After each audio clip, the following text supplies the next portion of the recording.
Hello, everyone, and nice to meet you. This is this year's first all-employee meeting. And before we start, I have a few things to say. As you might have noticed, this meeting is being recorded. If you have any questions, please post them in the Q&A, which you find here on the bottom of your Zoom window. And we are going to be talking Swedish today. Why is that? Well, you will find out in a few moments. Mitt namn är Johanna Jernfeldt och jag är kommunikationsansvarig på skolan. Och med det lämnar jag över till vår helt nya skolchef, Sonja Berlin. Ja, men tack så mycket Johanna för introduktionen. Ja, vad ska jag säga? Varför pratar vi svenska? Det kanske jag undrade också för 20 år sedan varför jag skulle göra det när jag flyttade till Sverige. Men det är för att det har något att göra med sättet hur du kan integrera i samhället, och så rektor har varit väldigt tydlig på att KTH ska vara tvåspråkig. Så vi ska ha saker på, vi kan allihopa kunna engelska och svenska, och vi är en myndighet, och för att kunna göra bra karriär då i KTH är det viktigt att man kan myndighetsspråket, och det är då svenska. Så jag tror att vi, på norska säger man, vi gör alla en björntjänst och pratar engelska hela tiden, så jag tror det är viktigt. Men för de som inte kan bra svenska, då har vi presentationsmaterial då på engelska, så vi får lite stöd. Jag skulle bara komplettera, vi kommer ju också lägga ut inspelningen nästa vecka med textat både på svenska och engelska. And if you have questions in English, totally fine to post them in English in the Q&A. Exactly. So we maybe switch a little bit in the meeting. Okej, då ska se om vi får det här igång då. Ja, då har vi kört en liten intro. Jag har följande punkter på agenda. Jag vill prata om något som heter på engelska Safety, Health and Environment. På svenska heter det hälsa, miljö och säkerhet. Vi säger något om då den finansiella aspekt från vår skola, lite om impact, så har vi lite news från nyheter från ledelse, och så har vi Q&A. Och så den intro, då vill jag starta med att tacka så mycket Ann och Marcus, och om allting är bra då ska de ha fått blommor på dörren, eller de kanske får det under dagen. För båda två har gjort en stor insats under de månader som jag var försiktig i uppläring och avslutade mitt gamla jobb då. Så tack så mycket Ann och tack så mycket Marcus. Och jag hoppas att ni blir nöjda med blommorna. Då går vi till hälsa, miljö och säkerhet. Jag kommer från ett företag då Statnett och Norge, där hälsa, miljö och säkerhet har alltid första prioritet, och jag tycker det är viktigt för att också som universitet har vi har ett par saker som är väldigt viktiga. Först är det människor som jobbar, så är det infrastruktur som vi har, och så är det självklart resurser pengamässigt. Och vi blir inte en bättre universitet om människor som jobbar på universitet mår dåligt, mår sjuk eller råkar ut för olyckor. Så därför är det hälsa, miljö och säkerhet alltid vårt första prioritet. Och det gäller då att ha en sund arbetsliv, kan man säga, jobb, privat balans. Jag har absolut ingen tolerans för mobbing eller trakassering. Jag tycker vi ska ha en normal stressnivå. Viss stress är alltid bra, men det ska också vara tid för avslappning, för att det är väldigt viktigt när man vill vara innovativ och kreativ. Och KTH ska vara en väldigt fin ställe att jobba. Och så ska vi också tänka på vår egen cybersäkerhet, för det blir otroligt viktigt, speciellt när vi har det stora center för cybersäkerhet. Och jag tycker att vår hälsa, miljö och säkerhet, det är vår gemensamt ansvar. Så ser vi en kollega som sitter och jobbar klockan 11 på kvällen eller 10-11 på kvällen, då måste vi säga till den kollega, du, det är dags att gå hem faktiskt och sova. Då har det kommit upp några frågor vad som gäller då med corona. Jag hoppas att alla följer då de nationella riktlinjerna när det gäller corona. Men för att påpeka vad som gäller på KTH, det är det att alla jobbar hemifrån när det är möjligt, så länge det är möjligt. Och förstås är det inte möjligt för alla. För exempel de som har labbverksamheter, eller det är inte möjligt för folk som har väldigt trång lägenhet, känner sig otroligt ensam, inte mår psykiskt bra av det eller kanske är i våldsamma relationer, de förstås får komma sig på jobbet. Och då är det viktigt att du pratar med din chef och blir överens om att du faktiskt är på jobbet. Och det här gäller till och med 31 maj 2021. Då vill jag prata lite om sjukfrånvaro och som så risker för olyckor på KTH. Och om vi går då lite till vår sjukfrånvaro, om man tittar då i Sverige, då ligger den Sveriges nationella snittet ligger på 2,1%. Och så har vi som KTH legat då under snittet. Men vad som är lite märkligt i vår sjukfrånvarostatistik att det har gått upp i coronatider där det för alla andra alla andra företag i Sverige har gått ner. Så det verkar som att folk inte melder sig sjuk eller vi har generellt ett väldigt låg sjukfrånvaro. Så vi har analyserat dem där lite mer och så ser vi att om vi delar upp det lite, vi ser lite på vem som sjukanmäler sig. Då ser vi att under verksamhetsstödet och tekniska personal ser vi att sjukfrånvaro ligger dubbelt så högt som nationalsnittet.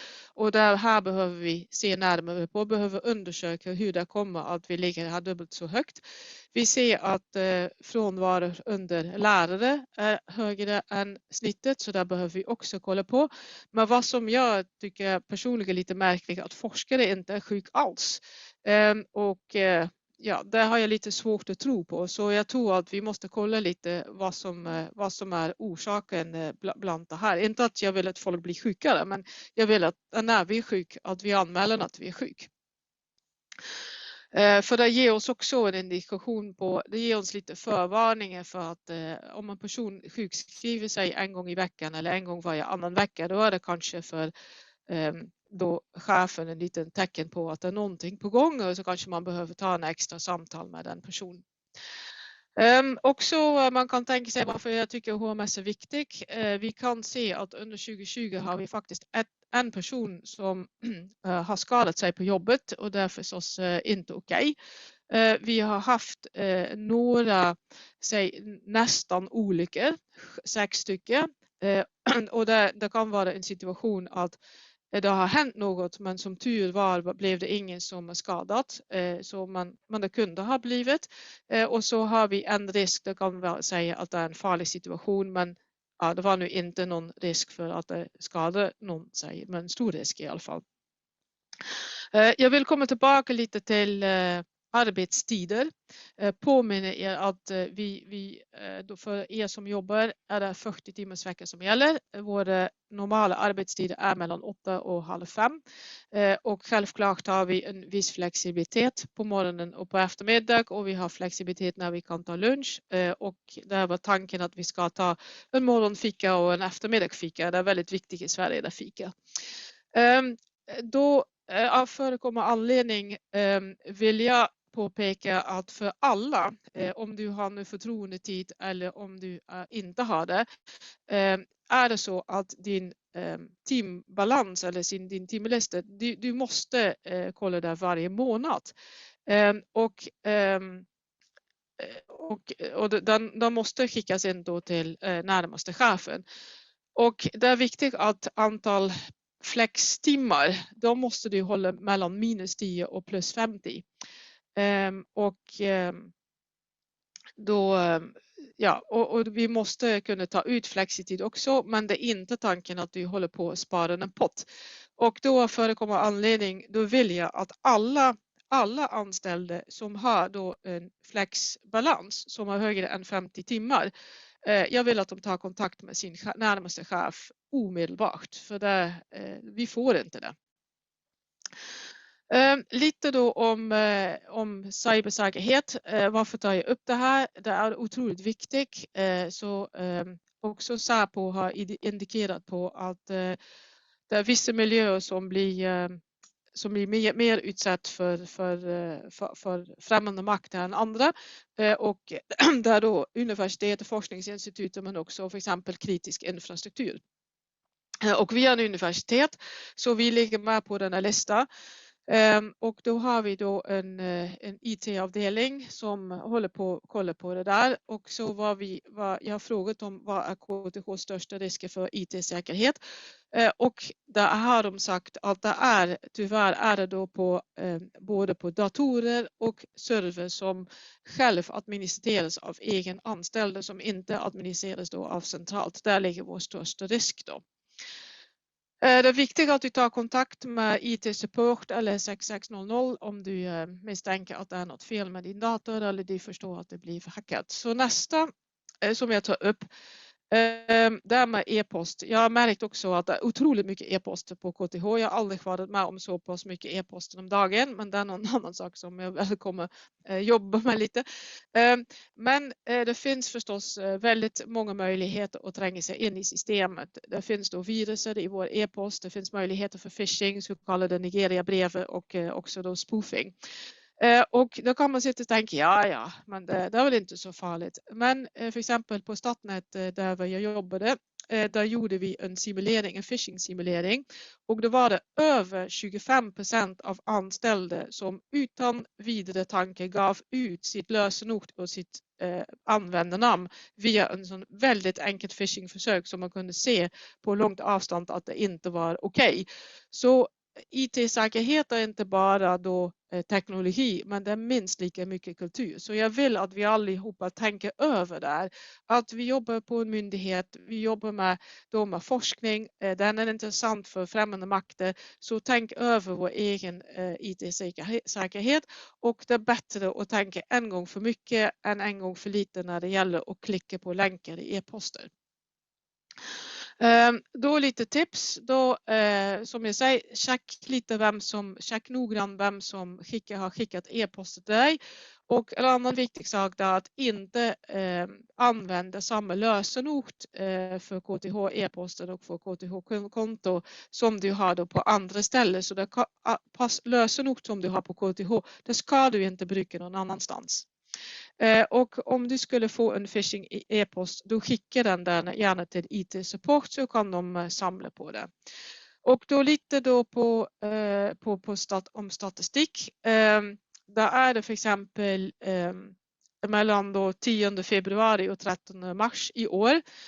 Då var det 308 e-postrelaterade incidenter på skolan. Så man kan tänka att det inte förekommer, men det förekommer ganska ofta då. I lite 1,5 månad var det 308 försök.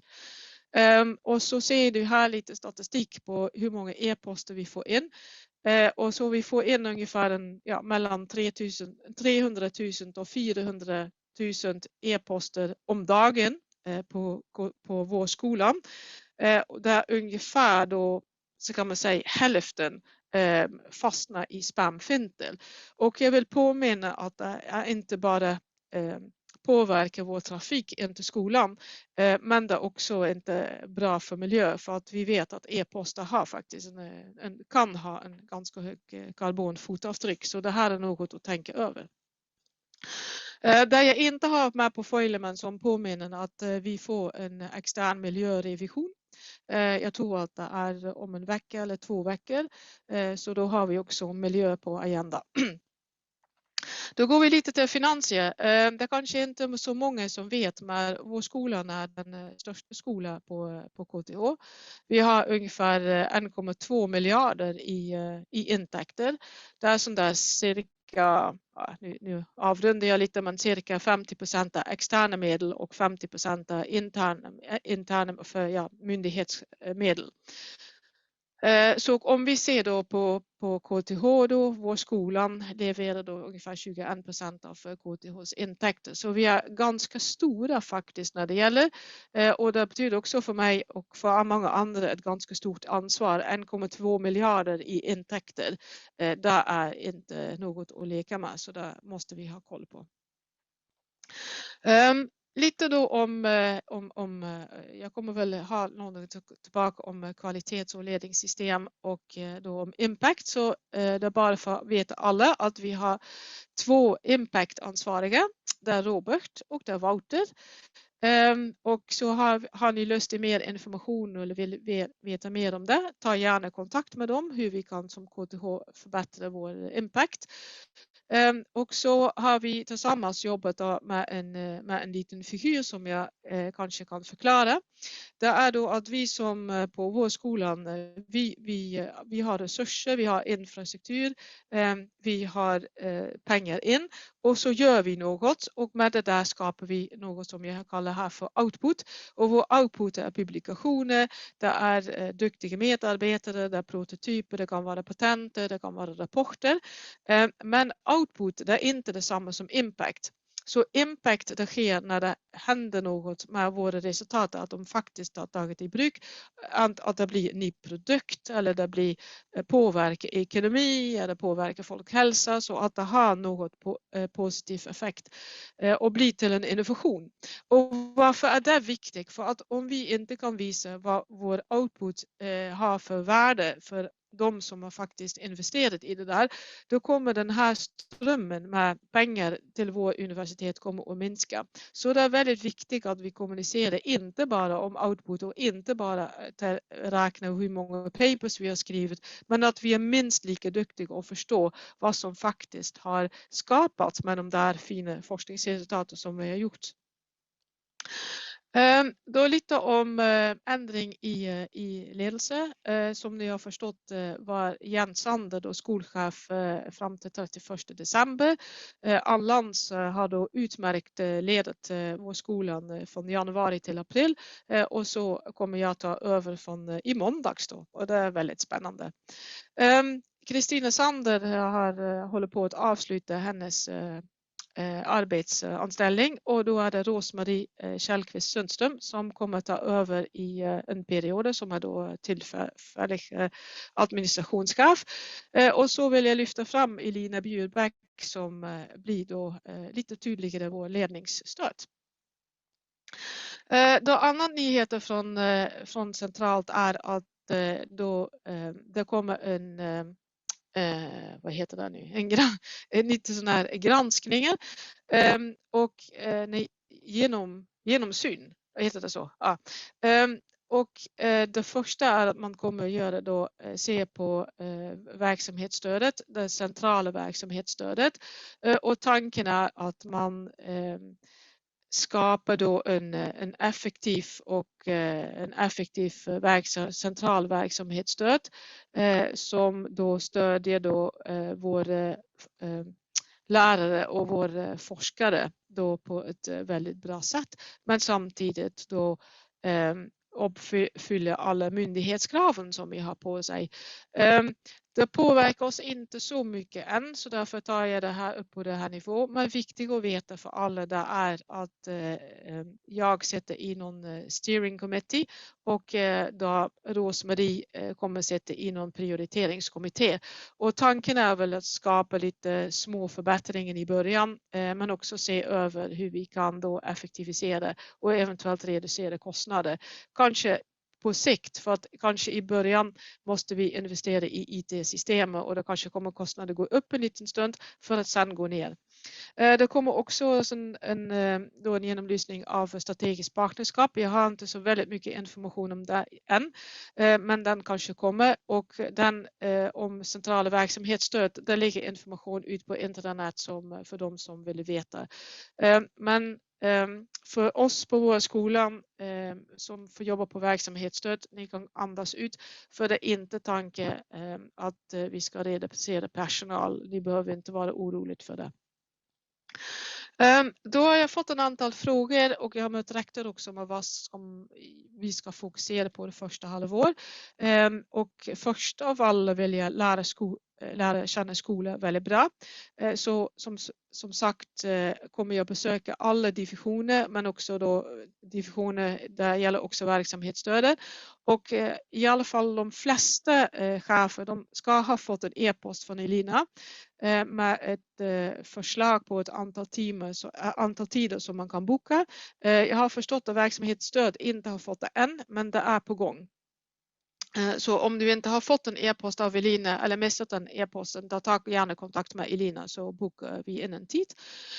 Och den information den kommer jag använda som för ny strategi, men också då för helt enkelt för att kunna representera vår skolan på bäst möjliga sätt när jag då externt då ska representera er.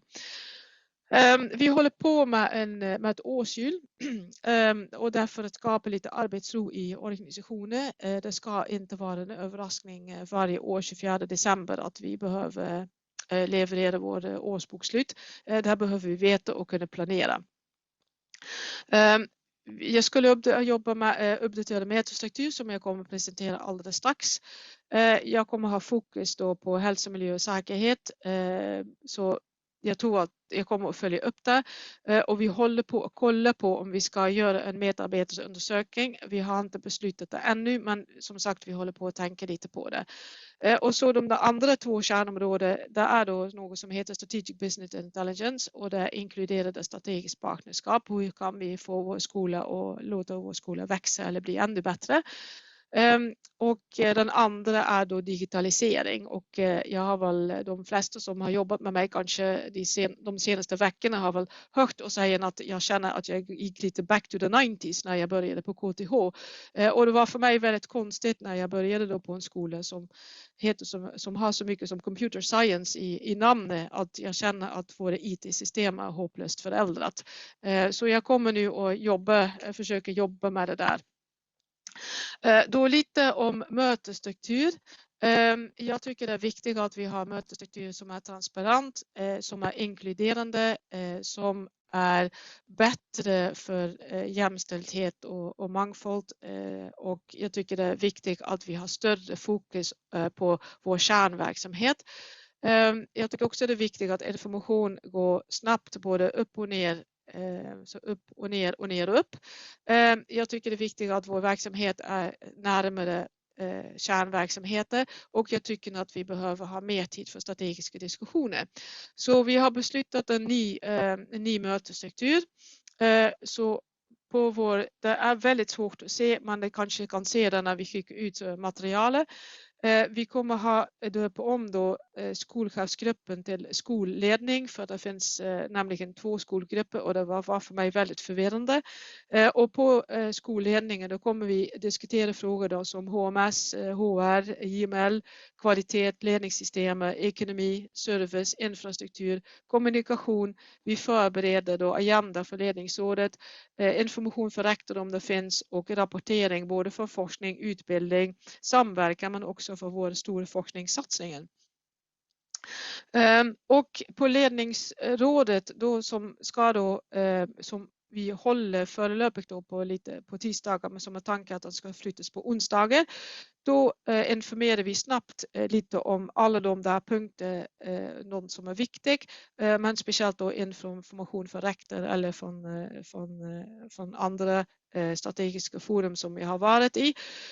Och då är det tanken att skolkollegiet kommer att informera om vad de har diskuterat, vad de tycker är viktigt.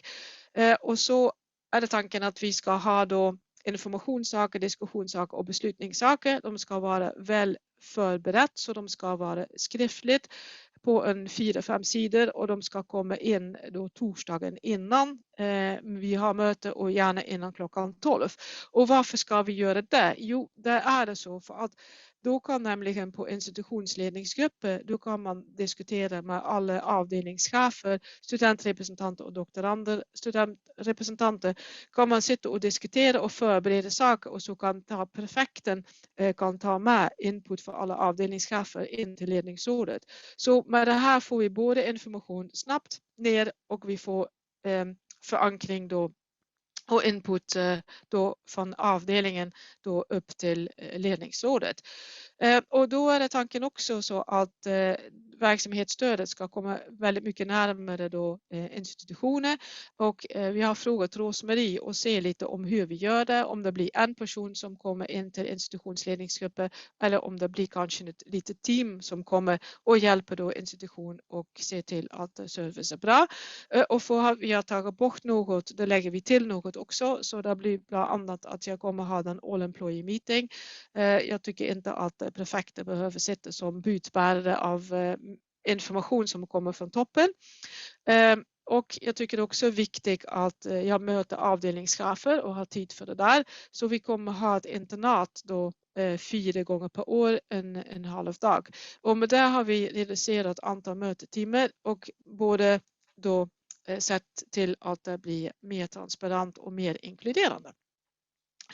Då hade vi glädje att ha rektor på besök med prodekanes och lite annat.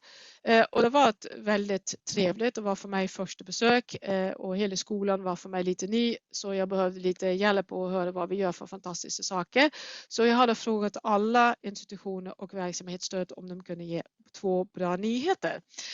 Och det har de gjort. Och verksamhetsstöd blev då väldigt stolt över att både de har då gått från 3 verksamhetsstöd till 1. Och man har gjort någon verksamhetsstödbarometer och kommer fram till då ett antal områden som man kunde förbättra och har gjort en del förbättringar och har kanske några saker kvar. Då frågade vi också, nu vet jag tyvärr inte vad det heter på svenska än, men Electric Engineering, då Hans Edin, och frågade vad han kunde lyfta fram. Och det var då att hans institution hade vunnit någon Teacher of the Year Award. Det hade vunnit en pris för Women in Science. Man har lyckats att rekrytera lite fler då kvinnliga fakultet medlemmar då på institutioner. Och så man har då jobbat då med investeringar i labbet, och så har man då också tänkt på förnyelse av pedagogisk verksamhet. Institution för Human Centered Technology, de tog fram också att de har då lyckats med att skapa väldigt starka forskningsgrupper innanför hållbarhet. Och de hade haft till och med 3 Best Paper Awards. De jobbar då både med digitalisering, till ekologisk sustainability och till och etiska aspekter då för drönare, kvinnors hälsa, och de har haft en 30% ökning i tilldelade forskningsfinansiering då från flera forskare, och det är förstås väldigt positivt.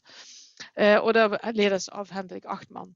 Då Mikael Skoglund som leder då intelligenta system. De har också haft 2 successfulla internationella rekryteringen, och så blev då kvantiteten av grundutbildning ökt med 2%, och så ökade man då den vetenskapliga output med över 20%. Så det är också väldigt bra nyhet.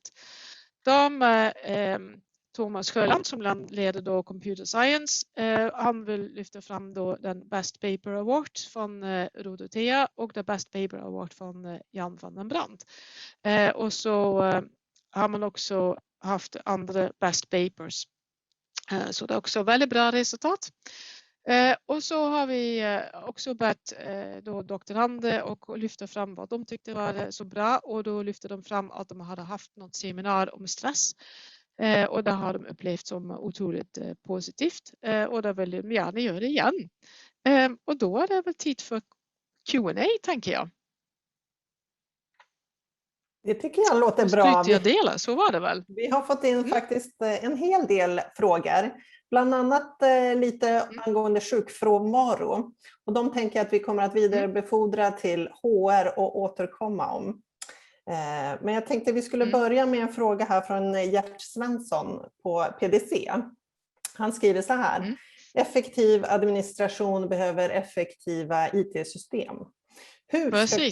Hur ska KTH kunna attrahera kompetent personal när man ger anställda verktyg från stenåldern att arbeta med? CS som utbildad datoringenjör borde ha ett speciellt ansvar i denna fråga. Ja, jag kan inte mer än sitta och le lite om det där kommentar, för det är precis det som jag upplevt också. Så när jag började på KTH så tänkte jag, oj herregud, nu går jag tillbaka till 90-talet. Och det är inte bra, för universitetet ska ligga i framkant. Och vi ser också att vi behöver satsa en hel del människotimmar. Jag fick senast igår ett exempel när det gäller då rekrytering av doktorander. Så att vi inte har IT-system som stödjer våra arbetsuppgifter. Det gör att våra arbetsuppgifter tar otroligt lång tid. Och en annan exempel är då för exempel budgetverktyg och hela ekonomisystemet. Och det var därför jag såg det ganska snabbt när jag började på KTH, och det är därför jag har diskuterat det då med rektor då, att det är en av saker som jag ska faktiskt ta tag i. För det tycker jag faktiskt att vi ska jobba med. Och då vet jag inte hur mycket jag kan göra som skolchef, för jag har förstått också att vad jag kan göra är också lite begränsad av andra faktorer, men jag ska verkligen göra mitt bästa för att lyfta oss här. Jag tror att det är absolut nödvändigt. Det låter bra, Sonja, och jag tror verkligen att det här är något vi kommer återkomma om på kommande All Employer Meetings. Vi går vidare. Vi har en utbildningsrelaterad fråga här från en studievägledare som heter Anneli Åkesson. Och hon jobbar just med elektrostudenterna och undrar: hur intresserad är du av grundutbildning och pedagogik? Finns det några aspekter du är extra intresserad av utöver just digitalisering? Jag tycker det är en jätteintressant fråga. Du vet att jag var kanske en av de där udda som började studera elektroteknik på min tid när jag då valde det. Och jag gjorde det för att jag såg att om det är något som man behöver i livet, då är det väl både ström och digitala verktyg. Men för jag har egentligen undervisat sen jag flyttade till Sverige. Jag kunde inte ens väldigt bra svenska när jag blev kastad framför en hel sal med högskolestudenter i Ludvika kan det vara 2001, så det blev väl en bra swinglish föreläsning det där. Och jag har gjort några tabbar där också när det gäller föreläsningsmaterialet. Det var kanske inte alltid väldigt perfekt stavat. Men jag tror de flesta som gick min föreläsning, de har fått väldigt bra jobb i Sverige. Och sen när jag då började jobba i Norge sedan 2014 har jag undervisat på en universitet som heter NMBU, Norges miljö- och biouniversitet, som ligger i Ås, som ligger ganska nära Oslo innanför digitala elektriska kraftsystem. Så jag tycker faktiskt att utbildning det är en hjälpmedel för väldigt mycket, och utbildning det är ett hjälpmedel för att komma sig ut i fattigdom. Och när jag doktorerade då i Graz universitetet, då var det en kultur att det är väldigt viktigt att vi som har kunskap, att vi delar med oss den kunskapen med andra, för att det är bara genom kunskap så att vi kan upprätthålla vår demokrati. Så jag tycker att grundutbildning då på alla nivåer är väldigt viktig, och det är inte alla personer som ska gå på en universitet, för att det är inte bra heller, men det ska vara mer än nog som går på universitetet. Och så är det också från IVA då jag är medlem. Det har jag sett några rapporter att vi i Sverige saknar ungefär 67 000 ingenjörer. Och det var också för mig då en motivation att faktiskt börja här som skolchef. För vad kan vi göra som KTH att attrahera ännu mer studenter, eller kan vi ta in mer studenter? För att det är Sveriges konkurrenskraft är avhängig av kompetent personal. Och då har vi som KTH en stor roll i den här uppgaven. Tyvärr har det varit så att under all min tid har jag inte haft så otroligt mycket tid att göra den där, kan man säga, teoretiska pedagogiska utbildningen som jag hade kanske ambitioner att uppnå.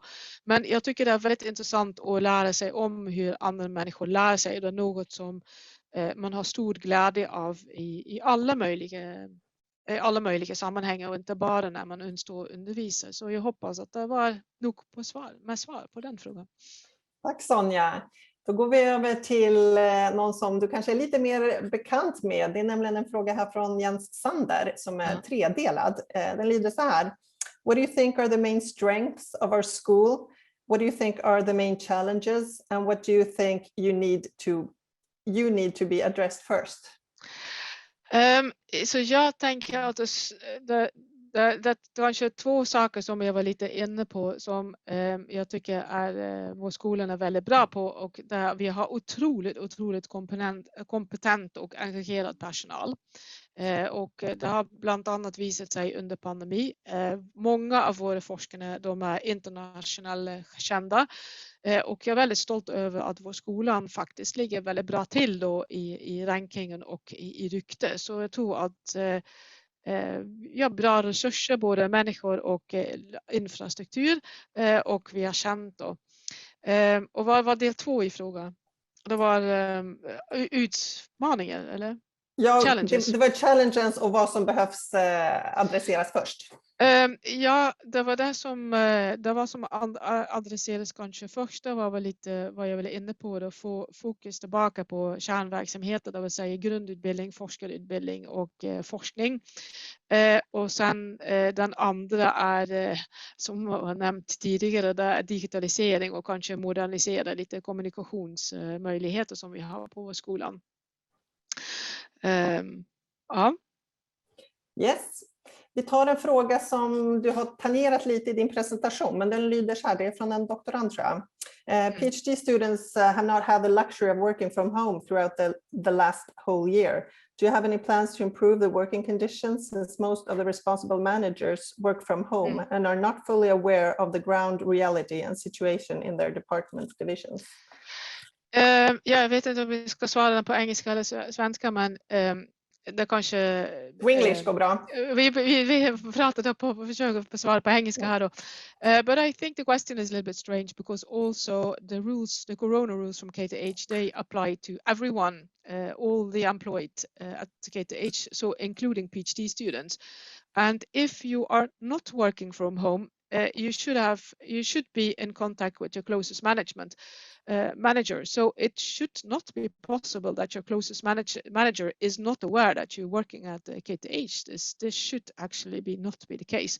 So I hope this is an exception, and I really strongly advise this person to immediately talk with the closest manager available, because it's working from home until the 31st of May if you have not agreed with your manager something else. Tack Sonja. Tiden börjar rinna iväg, men jag tänker vi hinner nog med 2 snabba frågor. Vi har en som lyder så här, angående det här med att jobba för sent och för mycket. Hur ser du på att skicka mejl till kollegor på kvällar och helger? Ja, det finns en otroligt bra funktion i Outlook.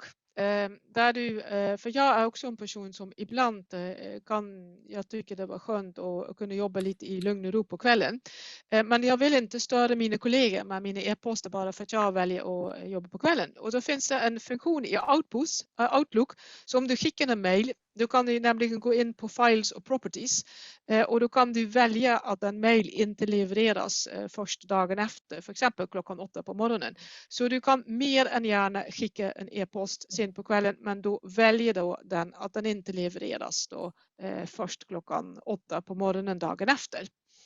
Och jag tycker inte att vi ska störa varandra med e-poster bara efter våra kärn- och flexible hours. Jag tycker inte det är okej. Det leder bara till stress. Och då kanske man säger att ja, men min stress var att få den e-posten bort. Ja, det är helt okej, men du kan inte se hur mycket stress det ger hos en andra person, för det kan vara så att du uppfattar då att oj, nu skickar min chef en e-post, nu måste jag svara, annars blir de sura. Så jag tycker inte vi ska ha en sån kultur, och därmed använd gärna den funktion i Outlook om du skickar då e-poster efter våra business hours, då använd att den inte levereras då först dagen efter på precis innan arbetstiden börjar. Yes, och en sista fråga Sonja. Har du några idéer hur vi kan vidareutveckla samarbetet mellan fakultet och verksamhetsstödet? Ja, faktiskt. Vi började diskutera det på senaste ledningsrådet då, för där kom frågan upp. Och jag tycker att vi ska verksamhetsstödet, det är ett stöd för kärnverksamhet. Och vad jag har hört, det är att man då bara har 5% av en person tillgänglig på institutioner. Jag tycker det är för lite. Så Rosmarie och ledningsgrupper kommer väl göra ett förslag med hur vi kan förbättra det där. Så jag har inte ett svar direkt på lösningen, men jag har sett att det är en utmaning och vi jobbar med det.